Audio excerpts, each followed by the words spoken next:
After winning 3 World Rapid World Championships, Magnus Carlsen was about to get his 4th, having defeated Alireza Firouzja and Jan Krzysztof Duda in the World Rapid semifinals, and being placed number 1 in the tournament with a 7.5 out of 9 score. However, despite Carlsen's clear domination throughout all of his matches, giving him nearly all wins, there was another player completely destroying this tournament, Abdusattorov Nodirbek, a 17-year-old who was an absolute grandmaster murderer, having defeated top 10 chess juggernauts such as Levan Aronian and Fabiano Caruana. Nodirbek was not just playing. He was out for blood, and next up, he was facing Magnus Carlsen. Now, while Nodirbek was a complete super talent, this wasn't new to Magnus, as Magnus was the super talent, having defeated Anatoly Karpov at an incredible age of 13. But it becomes clear Magnus underestimates exactly how good Nodirbek is. After starting the match and preparing their pieces, Nodirbek starts with c4, which Magnus spends 20 seconds thinking about before responding with knight f6. Upon the first few moves being played, the match turns into an English opening with the white's pawns on c4 and e4 and black's knights on c6 and f6. After a few more developing moves, Magnus moves his queen to f6, offering a queen trade to Nodirbek's queen on f3. This decision asks Nodirbek if he's willing to trade into an early endgame, but since Magnus is known to be a god in endgame positions, being able to create wins out of the simplest endgame positions, Nodirbek quickly declines, moving his queen back to d1. In this position, Magnus realizes it's a good time to attack, so he plays his pawn to g5 with a goal to then play his other pawn to h5, attacking white's king, which up to this point has been safely hidden behind 3 pawns.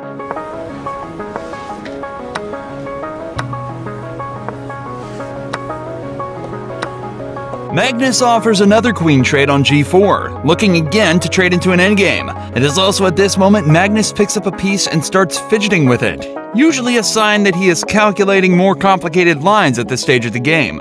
Already deep in thought, Magnus is spending some time calculating while Nodirbek makes his moves fairly quickly, his body language looking almost impatient. After a few moves, Nodirbek has gotten his pawn to g6, which Magnus defends with g8, allowing Nodirbek to move his pawn up again, just 1 square away from getting a queen. If Nodirbek is able to promote his pawn, he will win the game. Magnus quickly moves his queen to h7, trying to take the pawn. While trading off pieces, Magnus makes a quick expression of annoyance. He knows Nodirbek is playing great. The game is traded off into a position where all material is equal, but Nodirbek has a passed pawn on h2, which is very dangerous. Thankfully, Magnus still has time to defend it. His first route is to play his knight to c5, which, while seemingly threatening a pawn, really doesn't, as if he takes the pawn, then queen to h3 will win the knight with check. A few more moves are made before anything else substantial happens. 2 pawns are now traded off. Magnus now knows it's very unlikely he can win this position.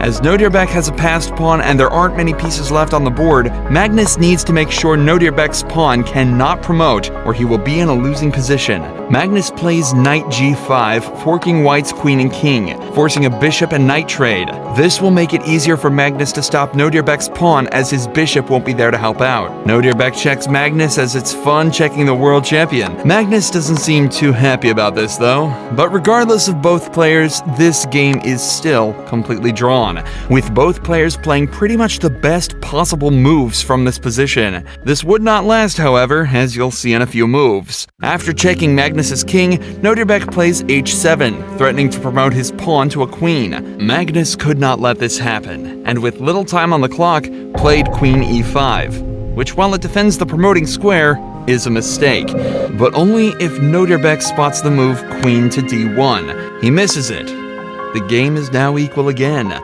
Magnus now takes revenge on the checks earlier by checking the living frenzy out of Nodirbek. He needs to keep checking so that white cannot promote.